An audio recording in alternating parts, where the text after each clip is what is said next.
Vous êtes-vous déjà demandé ce qui a bien pu pousser mon père à détruire une ville entière par le feu du ciel? Non pas par vengeance, mais par justice. Sodome et Gomorrhe n'étaient pas seulement des villes corrompues, elles étaient le reflet d'un peuple complètement éloigné de la vérité, de la compassion et de la lumière. Là-bas, l'ego était célébré, le plaisir était la loi, et les nécessiteux oubliés. Mais derrière la fumée qui montait dans le ciel, il y a quelque chose d'encore plus troublant, les décisions qui ont mené à ce point. Et elles n'étaient pas seulement les leurs. Lot, le neveu d'Abraham, a fait des choix. Et les filles de Lot ont fait des choix aussi. L'histoire que je vais vous raconter parle des péchés cachés d'une ville, mais aussi de ce que le désespoir révèle dans le cœur humain. Ce n'est pas seulement une histoire du passé, c'est un miroir. Et peut-être, en y regardant de plus près, y verrez-vous aussi quelque chose de vous-même. Car lorsqu'on ignore la vérité, les conséquences ne se font pas attendre. Sodome et Gomorrhe étaient des villes qui brillaient aux yeux des humains. Leurs rues grouillaient de vie. Les banquets étaient abondants et les vêtements de leurs habitants reflétaient le luxe. Elles étaient comme un jardin planté au milieu du désert, promesse de prospérité. Beaucoup désiraient y vivre, attirés par l'apparence du succès. Mais ce que les yeux voyaient n'était pas ce que mon père voyait. Derrière l'opulence se cachait la pourriture. Là où la gratitude aurait dû être, régnait l'orgueil. Là où l'on attendait de la compassion, c'était l'égoïsme. Sodome et Gomorrhe n'étaient pas seulement belles, c'étaient des déguisements bien ficelés. L'abondance les éloignait de la dépendance et la liberté les éloignait de l'obéissance. Ils prenaient bénédiction pour permission, et cela les aveuglait. Quand la source de la vie est ignorée, la vie elle-même commence à pourrir. C'était une beauté trompeuse, bâtie sur du sable mouvant. Et mon père omniscient avait déjà décidé d'agir. Mais d'abord, il enverrait des messagers. Cette terre était aussi fertile que le jardin d'Éden. Fruits mûrs, eaux vives, champs dorés de blé. C'était un lieu où tout prospérait, sauf la crainte de Dieu. À mesure que la terre produisait des fruits, le cœur des gens se desséchait. Face à une telle abondance, ils pensaient n'avoir besoin de personne, ni des pauvres, ni les uns des autres, ni même de mon père. Ils avaient du pain en abondance, mais ils détournèrent le visage des affamés. Tellement préoccupés par l'accumulation, ils oubliaient de partager. La justice était piétinée, l'empathie enterrée. Au lieu de louange, il y avait la moquerie. Au lieu de repentir, l'arrogance. Ils avaient été plantés dans une terre bénie, mais ils ont choisi de récolter la destruction. Mon père n'oublie pas les graines semées, bonnes ou mauvaises. Et concernant cette terre, il avait déjà décidé, la moisson serait amère. Et le temps de la moisson approchait d'un pas ferme. À Sodome, le péché ne hurlait pas, il murmurait. Il grandissait lentement, caché sous les rideaux du confort. La musique résonnait dans les rues, les fêtes à chaque coin de rue, et tandis que les rires emplissaient les maisons, les larmes des nécessiteux s'asséchaient. L'abondance était à la fois un don et une épreuve, et ils échouèrent. Ce n'était pas seulement une immoralité flagrante qui attirait le jugement. C'était un cœur endurci par la douleur d'autrui. C'était le mépris de mon père, même après tant de signes de sa bonté. La ville enseignait à ses enfants à rechercher le plaisir avant tout, et appelait cela la liberté. Mais la liberté, sans la vérité, est une prison déguisée. Ils s'étaient tellement habitués à l'erreur qu'ils commencèrent à la qualifier de juste. Ainsi, Sodome marchait tranquillement vers la destruction, inconsciente que chaque pas la rapprochait de sa fin. Le péché, lorsqu'il n'est pas affronté, devient un élément du décor.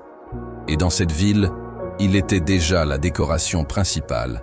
Avant que le feu ne descende, mon père avait déjà parlé. Il avertit toujours. Par Ézéchiel, cela a été révélé. Sodome était arrogante, avait du pain en abondance et vivait dans une oisiveté excessive, mais ne se souciait pas des pauvres et des nécessiteux. Ce n'était pas seulement une ville de désirs charnels, c'était une ville sans compassion. Et cela, pour mon père, pèse plus lourd que beaucoup ne l'imaginent. Jude, un serviteur fidèle, a également écrit qu'ils ont suivi le chemin de la chair et de l'impureté, devenant un exemple de jugement éternel. Les paroles des prophètes étaient des échos du ciel, des avertissements que la justice ne dort pas. Mais qui, à Sodome, a écouté? Qui a tenu compte de la vérité lorsque le plaisir a parlé plus fort?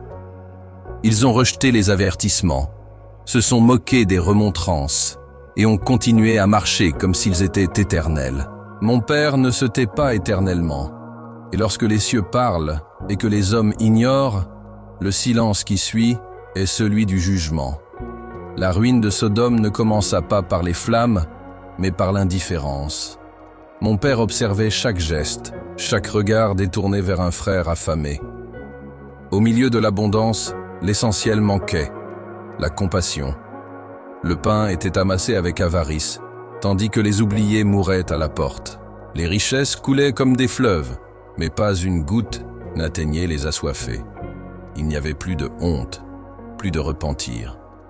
Ils appelaient modernité ce qui n'était que décadence.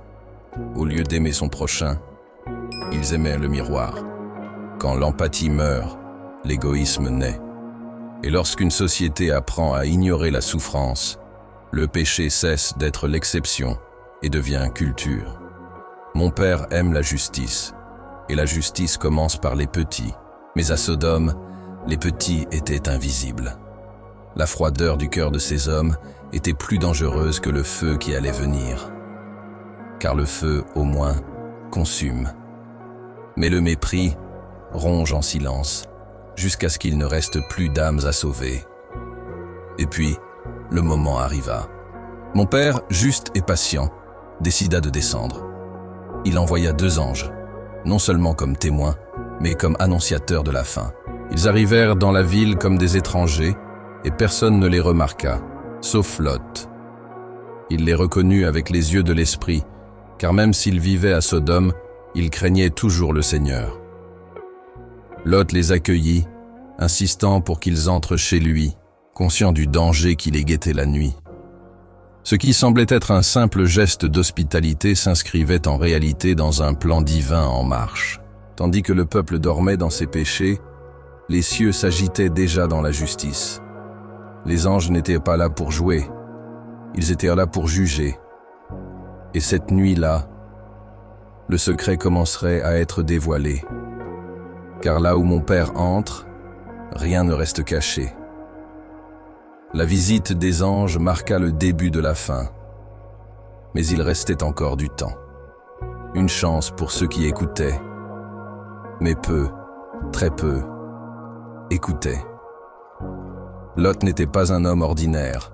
Il fut élevé auprès d'Abraham, un serviteur fidèle qui marchait avec mon père même s'il ignorait où il allait. Dès son plus jeune âge, Lot vit des miracles, entendit des promesses et apprit la fidélité. À la mort de son père, il fut accueilli par Abraham comme un fils et grandit avec lui parmi les troupeaux, les tentes et la sagesse. Mais avec le temps, les bénédictions se multiplièrent à tel point que leurs bergers commencèrent à se disputer l'espace. Abraham, le cœur guidé par la paix, offrit à Lot le choix de la terre. Lot, levant les yeux, vit les champs verdoyants de la vallée du Jourdain, fertiles, abondants. Et parmi eux, Sodome. Aux yeux d'un humain, cela semblait le meilleur choix. Mais il ne chercha pas mon père pour décider. Il se laissa guider par les apparences, ignorant qu'en approchant de la terre, il s'approchait aussi du danger. Lot n'était pas mauvais, mais son choix le conduisit à marcher parmi des hommes qui méprisaient la sainteté. Et peu à peu, ce lieu commença à façonner ses jours et ses décisions. Sodome brillait comme de l'or au soleil, ses marchés animés, son eau abondante et ses palais de pierre polie. C'était un endroit où tout semblait fonctionner, où personne n'était dans le besoin, du moins si l'on avait quelque chose à offrir. Lot était enchanté, et qui ne le serait pas? Il y planta ses tentes, et avec le temps, il ne fut plus un visiteur. Il s'assit à la porte de la ville, une place réservée aux personnes respectées et influentes. Il devint un élément de la machine. Mais il y avait un prix. Chaque pas de Lot vers la prospérité l'éloignait de l'autel. Vivre avec l'injustice commença à peser lourd, mais pas assez pour le faire partir. Il entendit les cris dans les rues, vit les abus, mais garda le silence. Peut-être pensait-il pouvoir résister. Peut-être croyait-il qu'en étant juste, il ne serait pas contaminé. Mais lorsque nous nous habituons au péché qui nous entoure, il commence déjà à nous toucher intérieurement. L'eau prospérait extérieurement, mais son âme commençait déjà à être blessée intérieurement. Assis à la porte de la ville, un symbole d'autorité. Et Lot était là. Il n'était plus seulement un étranger, mais un homme respecté parmi les habitants de Sodome. Mais le respect que la ville offrait avait un prix. Et même sans s'en rendre compte, il le payait depuis longtemps. Vivre parmi des gens corrompus et ne pas se laisser corrompre est un défi que peu peuvent supporter longtemps. Lot se souvenait d'Abraham, des promesses, des autels. Mais la poussière de Sodome commençait déjà à recouvrir sa foi. Lorsqu'il vit les anges arriver, il ressentit quelque chose de différent. Il y avait une lourdeur dans l'air, une urgence spirituelle qu'il ne pouvait expliquer. Il se leva précipitamment, les invita, insista. Il savait ce qui pourrait arriver s'il restait dans les rues. Sa moralité subsistait, mais elle était lasse, éprouvée, mise à rude épreuve. La ville ne l'a pas détruit par la violence, mais l'a consumé par ses concessions. Et lorsque les justes commencent à céder, même en silence, le mal a déjà trouvé le moyen de se propager.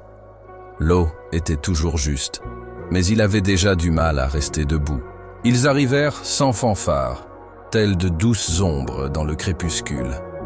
Pas d'éclairs, pas de trompette, pas de lumière vive.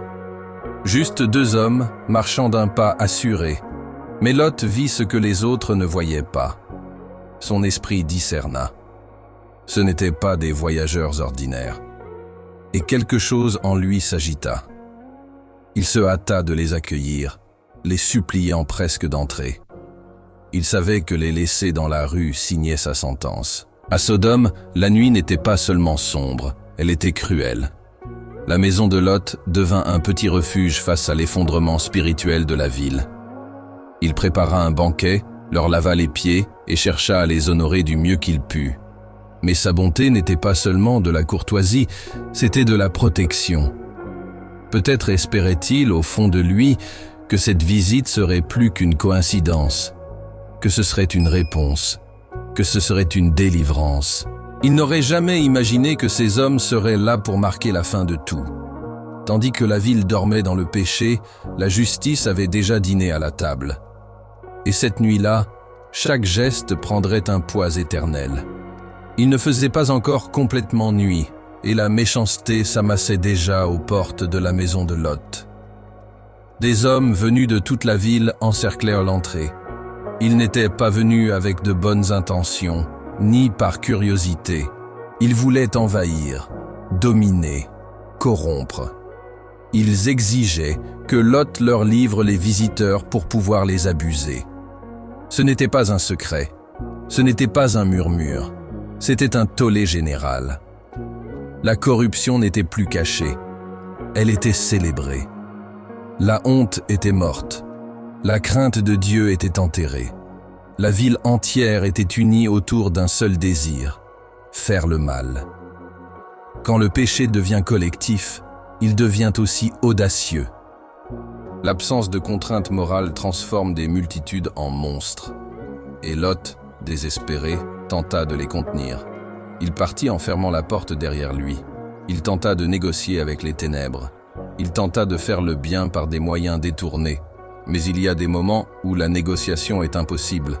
Il y a des mots qui refusent la négociation. Et Sodome montra qu'elle ne voulait aucune rédemption. Elle voulait détruire tout signe de lumière restant. Pour protéger les visiteurs, Lot offrit quelque chose d'impensable, ses propres filles. Un geste qui nous choque et qui devrait l'être. Mais c'est le portrait d'un homme juste, vivant depuis trop longtemps entouré de méchanceté. Il voulait sauver les anges, mais il ne savait plus ce qu'il était juste de faire. La culture qui l'entourait avait déformé sa notion du bien et du mal. Lot n'était pas méchant, mais il était brisé. Il pensait choisir le moindre mal, mais il oubliait que devant mon Père, il n'y a pas de droit à sacrifier des innocents. C'était un cri de désespoir, non de malice. Mais cela montre jusqu'où peut aller un homme qui tente de survivre au milieu du péché sans l'affronter. Les filles silencieuses comprenaient peut-être déjà qu'à Sodome, plus rien n'avait de sens. La ville avait contaminé même ceux qui tentaient de résister. Et à cet instant, alors que tout semblait sur le point de s'effondrer, le ciel intervint.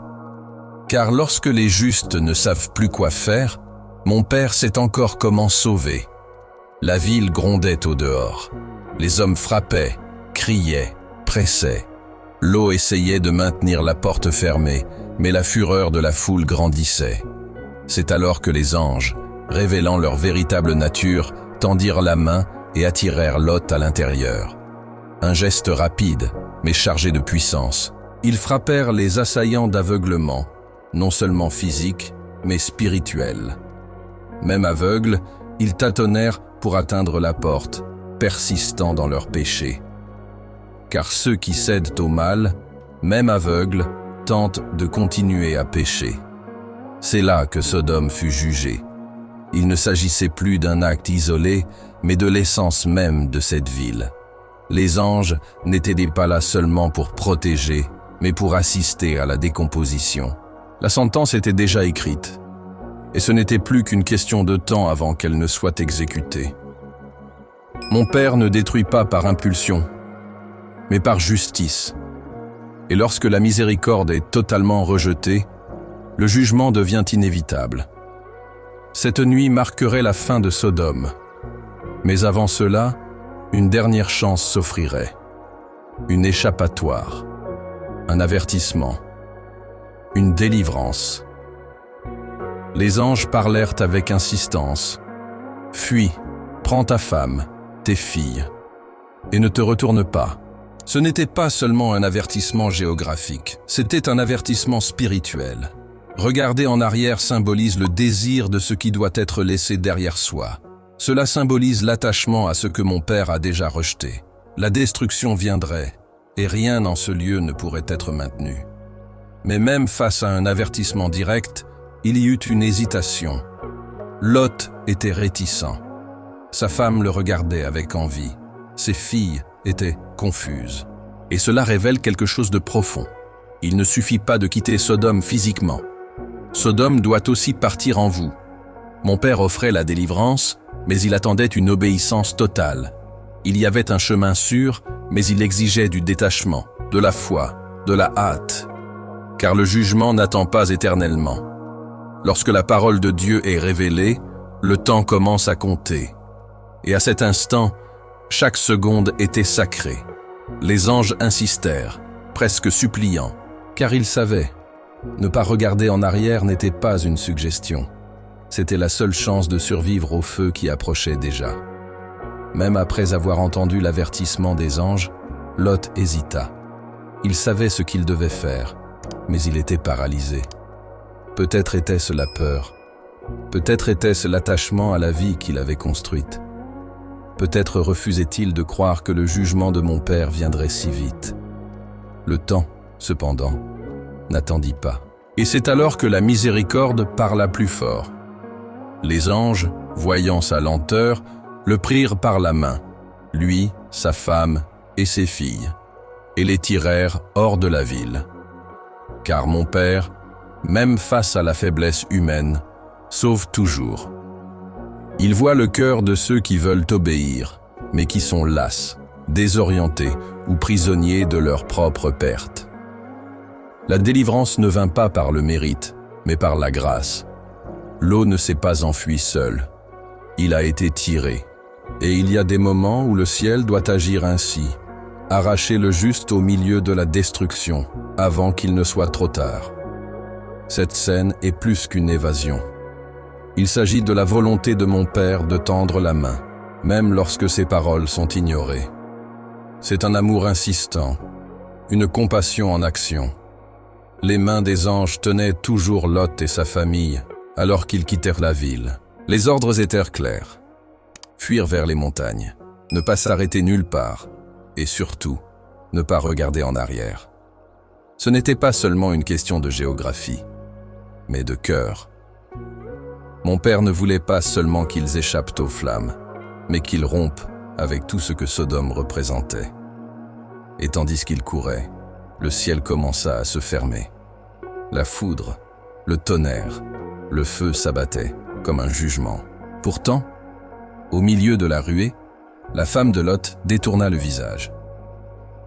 Ce n'était pas seulement un regard physique, c'était un regard de désir, d'attachement, de résistance intérieure. Elle préférait le souvenir de la ville à la promesse de l'avenir. Et à cet instant, le jugement la rattrapa. Elle devint une statue de sel, immobile, témoin silencieux de ce qui arrive à ceux qui tentent de suivre mon père, mais aiment encore ce qu'il a déjà rejeté. Elle était presque sauvée. Presque. Mais sur le chemin de l'obéissance, presque, c'est encore de la désobéissance. Et puis, le ciel parla, non pas avec des mots, mais avec un jugement. Des flammes tombèrent d'en haut, comme si la terre avait été embrasée par la sainteté de mon père. C'était le feu, le soufre, la justice. Les montagnes tremblèrent, le sol trembla. Maisons, temples, places, tout fut consumé en un instant. Mais plus que les bâtiments, ce furent les intentions des cœurs qui brûlèrent. Sodome et Gomorrhe non seulement disparurent de la carte, mais aussi de la miséricorde. La miséricorde, offerte depuis si longtemps, céda la place au châtiment. Et tandis que les cris de la ville étaient noyés dans les flammes, mon père observait la justice rendue. Non pas avec plaisir, mais avec sainteté. Beaucoup pensent que mon père se réjouit du jugement. Non, il se réjouit du repentir. Mais Sodome ne le voulait pas. Et lorsque le péché est arrosé d'orgueil et protégé par la moquerie, le fruit est toujours la destruction. La terre autrefois verdoyante n'était plus que cendre. Plus rien n'y pousserait pendant des générations. Il n'y avait plus d'ombre, plus de rire, plus d'accord. Juste le silence, la fumée et le poids d'un choix collectif. Beaucoup se demandent comment mon père, qui est amour, peut-il permettre une telle destruction? Mais le véritable amour n'est pas aveugle. Il est juste. Et une justice sans conséquence n'est pas justice. Mon père a enduré pendant des années la clameur du péché qui s'élevait de ces villes. Ce n'était pas une erreur, ce n'était pas une chute. C'était un mode de vie fondé sur le mépris de la vérité, d'autrui et de la création elle-même. Ils ont nourri le péché jusqu'à ce qu'il devienne un système. Ils ont inversé les valeurs, normalisé le mal, corrompu les innocents. La ville entière reposait sur des piliers brisés. Et lorsque mon père détruit, il n'efface pas seulement ce qui est visible. Il coupe à la racine ce qui contamine. La justice divine n'est pas hâtive. Elle est précise. Elle ne se trompe pas. Mon père n'a pas jugé seulement les actes isolés. Il a jugé l'ensemble, le cycle, le schéma. Sodome n'est pas tombée par hasard. Elle est tombée parce qu'elle a choisi de tomber, jour après jour, décision après décision. La colère du ciel n'était pas un manque de contrôle. C'était une réponse. Une réponse ferme à un peuple qui criait contre la sainteté à chaque pas qu'il faisait. Tandis que les villes étaient consumées par le feu, Lot et ses filles marchaient en silence. Derrière eux, le monde qu'ils connaissaient s'effondrait. Devant, l'incertitude. Mais même sans destination précise, il y avait une direction. S'éloigner du péché et se rapprocher de la promesse. Lot ne fut pas sauvé parce qu'il était parfait. Il fut sauvé parce que, même entouré de ténèbres, il y avait encore de la lumière dans son cœur. Et mon père, fidèle à son alliance avec Abraham, n'ignore pas ceux qui le craignent encore. Le cri d'un homme juste peut sauver une famille entière du jugement. La miséricorde n'a pas laissé Lot périr avec les méchants. Il a été pris par la main, soutenu par l'amour, porté par la promesse. Cela ne signifie pas qu'il s'en sortirait indemne, car chaque choix laisse des cicatrices. Mais il s'en est sorti vivant, avec la chance de prendre un nouveau départ. Et là, au milieu de l'odeur de fumée et du bruit lointain de la faim, Lot sentit que, malgré ce qu'il avait perdu, on prenait toujours soin de lui. Parce que mon Père prend toujours soin de ceux qui, même en titubant, choisissent de marcher avec lui. Bien qu'averti de fuir vers les montagnes, Lot demanda aux anges la permission de se réfugier à Tsoar, une petite ville en vue. Il craignait de ne pas atteindre les montagnes à temps. Il craignait l'inconnu. Il craignait l'inconnu plus que Sodome. Et cela en dit long sur le cœur humain. Nous préférons souvent le moins connu à la délivrance totale qui exige la foi. Mon Père, dans sa patience, l'a permis. Non pas parce que c'était idéal, mais parce qu'il connaît nos limites. Alors, Lot se réfugia à Tsoar, mais la peur persistait. Même là, en sécurité, son cœur était encore agité. La destruction dont il avait été témoin, le bruit de la mort qu'il avait entendu, l'absence de sa femme à ses côtés, tout cela le hantait. C'était comme si une partie de lui était encore prisonnière des ruines. Et lorsque le corps s'échappe, mais que l'âme regarde en arrière, la paix n'est pas complète. Mon père autorisa Tsoar, mais savait que Lot n'avait pas encore saisi l'ampleur de ce qu'il avait laissé derrière lui. Le voyage de l'âme est plus long que celui du corps. Bien qu'il ait été autorisé à se réfugier à Tsoar, Lot réalisa vite que la ville ne lui offrait aucune paix. La peur le consumait, le souvenir des flammes, l'écho des cris, l'image de sa femme pétrifiée dans le sel. Tout le hantait. Tsoar était une petite ville, mais c'était quand même une ville. Et après avoir vu ce que la corruption urbaine pouvait engendrer, il craignait que le jugement ne l'atteigne là aussi. Lot décida donc d'escalader les montagnes. C'était le plan initial des anges. Mais cette fois, non par obéissance immédiate, mais par peur. Les montagnes représentaient l'isolement, l'éloignement de la destruction, un nouveau départ, mais aussi le vide. C'était le prix à payer pour s'être attardé à Sodome. Souvent, quand on remet à plus tard ce que mon Père nous commande, on finit par le faire plus tard, avec plus de douleur, plus de pertes et moins de structure. Lot quitta Tsoar comme un survivant d'une guerre. Et dans les montagnes, sans réconfort, sans ville, sans femme, il resta dans le silence. Un silence qui criait tout ce qu'il avait perdu en hésitant. Dans les montagnes, Lot trouva refuge, mais pas de repos. L'endroit était sec, rude et solitaire. Seuls lui et ses 2 filles restèrent. Il n'y avait ni village à proximité, ni mari, ni espoir de survie. Les filles traumatisées se croyaient peut-être les dernières survivantes sur Terre. Leur vision, limitée par la peur et le manque de repères, les conduisit à imaginer une solution qui, à leurs yeux, leur semblait logique. Mais le désespoir humain engendre souvent des décisions insensées. Elles se souvinrent des hommes méchants de Sodome, des morts, du jugement. Et là, parmi les rochers et les ombres, un plan silencieux émergea, enivrer leur propre père et coucher avec lui. Elles n'ont pas consulté mon père. Elles ont agi par impulsion, par peur et par survie. Quand l'espoir ne rencontre pas la foi, l'erreur se présente comme une solution. La montagne, qui semblait un refuge, allait devenir le théâtre d'un nouveau conflit, non pas extérieur, mais intérieur. Car parfois, même loin du péché, il vit encore en ceux qui y ont survécu. Dans la grotte où il se cachait, le temps semblait figé. Lot parlait à peine. Il était rongé par la douleur, la perte et la culpabilité. Il n'était plus le même homme. Et ses filles, prises entre la peur et le désespoir, commencèrent à croire que l'humanité entière avait été détruite. Elles se croyaient seules au monde, et leur instinct de survie prit le dessus. Sans guide spirituel, sans prière, sans chercher mon père, elles décidèrent de prendre le contrôle. Elles enivrèrent leur père, non pas une, mais 2 fois de suite. Lui, passif et engourdi, ignorait ce qui s'était passé.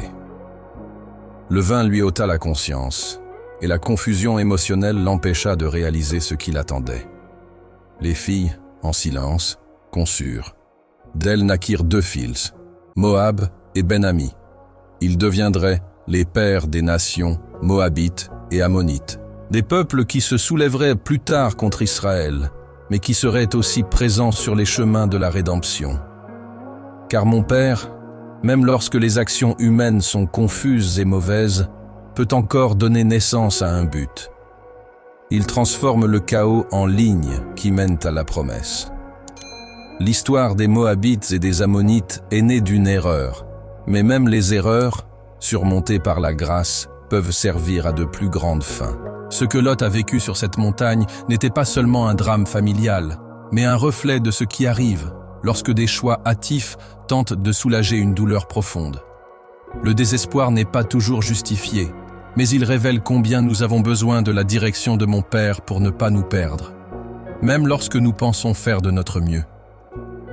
Après la destruction, après la fuite, après la grotte, seul le silence subsistait. Il n'y avait plus de Sodome, plus de maison, plus d'épouses. Seuls subsistaient les survivants et ceux qui restaient à l'intérieur. Lot recommença, mais pas comme avant. Il était désormais marqué par les cicatrices. Il portait en lui des souvenirs indélébiles, des erreurs irréparables et des conséquences qui le marqueraient des générations durant. Son nouveau départ n'était pas triomphal, mais fragile. Et tel est le portrait de ceux qui échappent au jugement, mais luttent encore pour réparer ce qui a été brisé. Car échapper à la destruction n'efface pas les cicatrices. Les filles, devenues mères, considérèrent leur fils non pas comme un symbole de joie, mais comme un rappel constant de tout ce qu'elles avaient perdu. Chaque cri, chaque pas, chaque nom portait un souvenir douloureux. Mon père les avait épargnés de la mort, mais la vie n'était plus comme avant. Ce n'est pas une punition, c'est une conséquence. Lot a bénéficié de la miséricorde, mais il n'en est pas sorti indemne.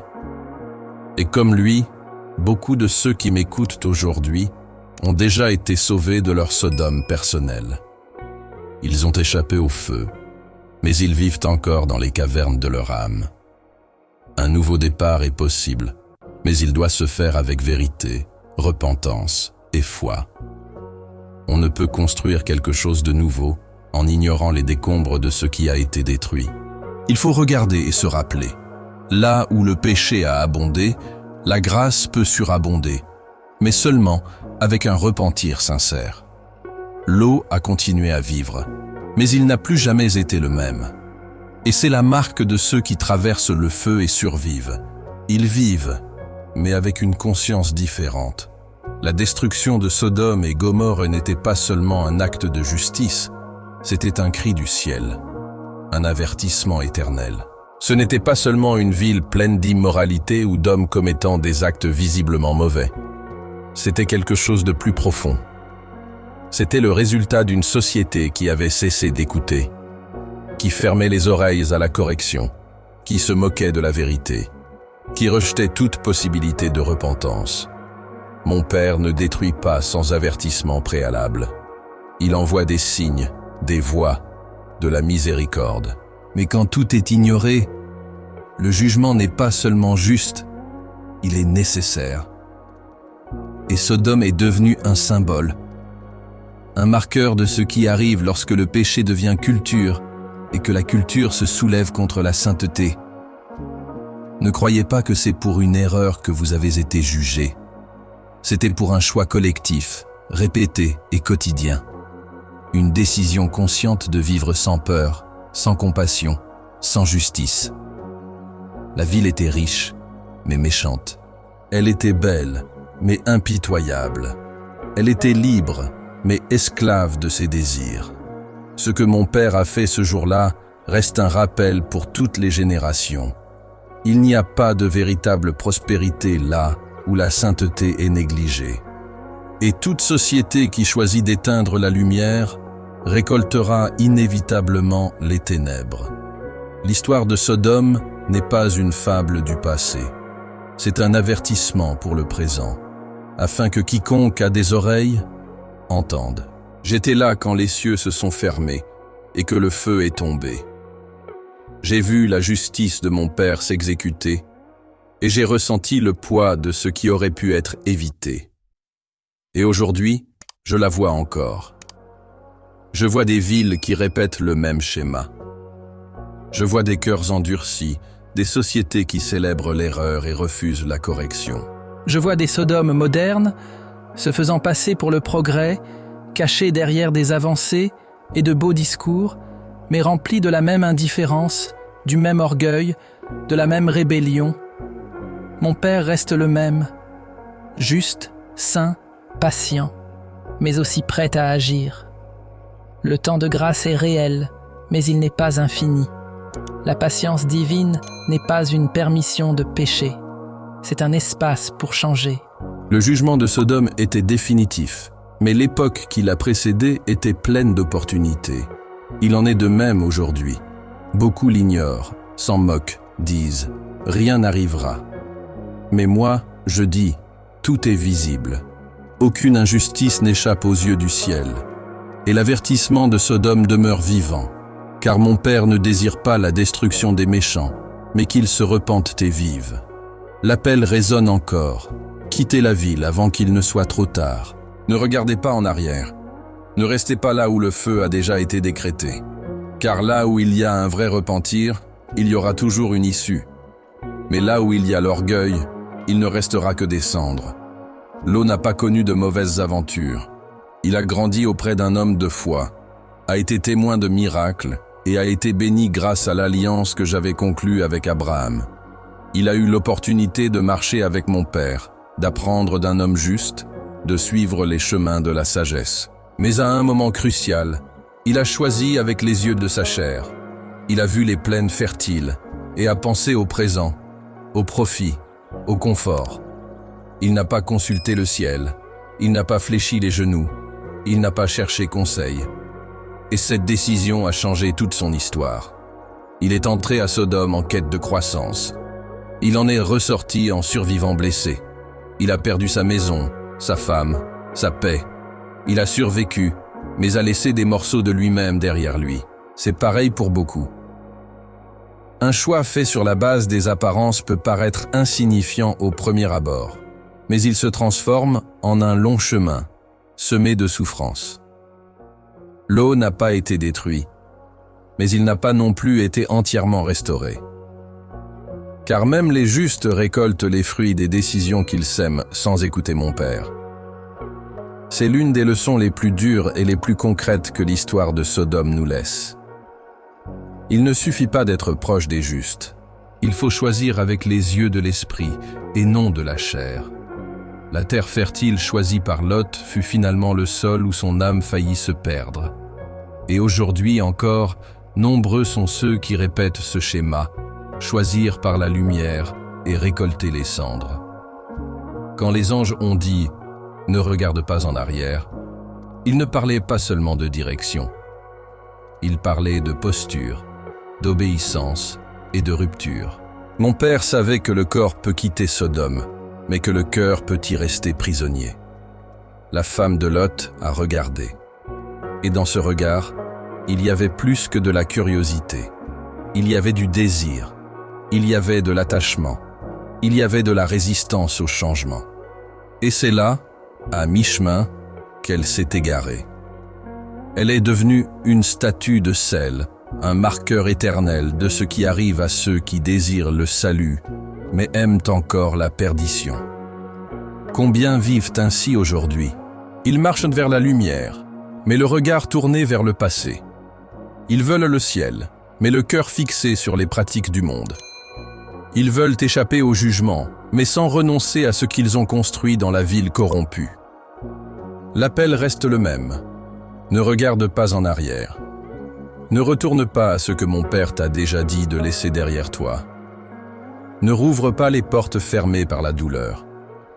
Le chemin vers le salut exige concentration, persévérance et foi. Ceux qui regardent en arrière perdent ce qui les attend. Et devant vous se trouve à la croix, la vie, l'éternité. L'histoire de la femme de l'eau nous le rappelle brutalement. Il ne suffit pas de commencer la fuite, il faut la mener à son terme. Et pour cela, vos yeux doivent être fixés là où mon Père vous guide. Regarder en arrière, c'est douter, c'est mépriser la délivrance. Et quiconque méprise la délivrance, la perd. L'histoire de Sodome et Gomorrhe ne se résume pas à des villes détruites. Elle est une histoire de décision. Elle raconte ce qui arrive quand la vérité est ignorée, quand le péché est traité comme normal, quand la conscience est réduite au silence pour laisser place au plaisir. Elle raconte des hommes et des femmes qui ont reçu des signes, entendu des avertissements, mais qui ont choisi de continuer comme si demain n'arriverait jamais. Et puis demain est arrivé. Le feu, le jugement, la perte, mais aussi la grâce et la délivrance. Mon Père a épargné l'eau malgré ses erreurs. Il a sauvé ses filles malgré leurs échecs. Car là où il y a la peur, il y a encore une chance. Là où il y a la repentance, il y a encore un chemin. Mais la question qui résonne ne les concerne pas. Elle vous concerne. Qu'avez-vous choisi? Dans quelle ville avez-vous bâti votre vie? Sodome n'est pas seulement un lieu géographique. C'est une culture, un système, une façon de vivre sans mon Père. Et beaucoup y sont, sans s'en rendre compte. Ils sont entourés de voix qui les poussent à l'erreur. Ils font des concessions, négocient des valeurs, ferment les yeux sur ce qu'ils savent être mal. Et pourtant, ils disent « tout va bien ». Mais je vous le dis, ce n'est pas le cas. Vous avez peut-être une belle apparence, mais si votre intérieur s'éloigne de la vérité, vous avez déjà commencé à vous effondrer. Aujourd'hui, il est encore temps. Aujourd'hui, il y a encore de la place pour le changement. Mais le feu ne tarde pas à venir. Le jugement est écrit. Et quand il viendra, il n'y aura plus de temps pour courir, pour expliquer, pour discuter. Il n'y aura que deux groupes, ceux qui ont fui devant la destruction et ceux qui se sont retournés. Alors je vous le demande, avec amour, mais fermement, suivrez-vous ou regarderez-vous en arrière? Écouterez-vous la voix du ciel ou les applaudissements de la ville? Car entre la fumée de Sodome et le salut d'en haut, il y a un choix. Et il est devant vous maintenant. Faites-le avec crainte. Faites-le avec foi. Faites-le avec courage. Mes frères, si vous êtes restés jusqu'à la fin et que vous avez profité de ce moment que nous avons partagé ensemble, je vais vous demander encore une fois de nous aider à grandir et à atteindre plus de personnes. Abonnez-vous à cette chaîne, partagez cette vidéo avec vos amis et vos proches, diffusez du contenu de qualité autour de vous. Cela ne fera pas seulement du bien à votre cœur, mais aussi à chaque personne que ce message pourra toucher. Je vous souhaite une journée pleine de paix, que mon Père bénisse et prenne soin de chacun de vous. Et n'oubliez pas, nous nous retrouverons très bientôt pour un nouveau moment de partage et de connaissance ici sur cette chaîne.